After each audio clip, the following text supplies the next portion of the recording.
How do we launch things into space? You've probably seen beautiful photos of Earth and other planets in our solar system. Those photos were often captured by spacecraft, robotic explorers doing their work far away from Earth. But how exactly do we send these spacecraft so far away? Well, it starts with a rocket. A really, really big one. Why rockets? A spacecraft and basically everything else on Earth is held down by Earth's gravity. However, a rocket burns fuel, called propellant, to push away from Earth and against gravity. This creates a force called thrust. A rocket needs enough fuel and thrust to speed up to at least 17,800 miles per hour. That's how fast you'll have to get going to fly above most of Earth's atmosphere and stay in orbit.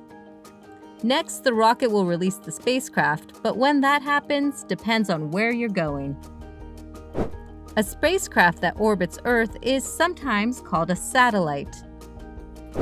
A satellite is released from a rocket at a specific distance from Earth. There, it keeps going around Earth in a circular path, an orbit. This happens because there's a balance between the energy the satellite picked up from the rocket, called momentum, and the pull of Earth's gravity.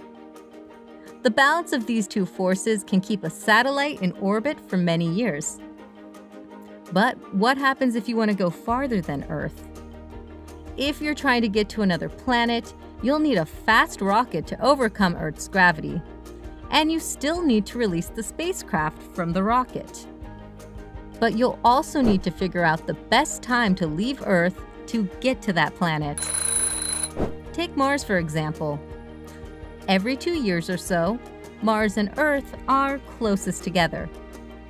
This is the best time to go to Mars, since it will require the least amount of fuel and time to get there.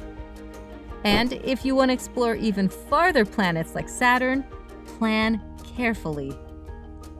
For example, will your spacecraft want to encounter Mars or Jupiter on its way to Saturn? But don't worry, all the planning is worth it when you end up with a view like this one.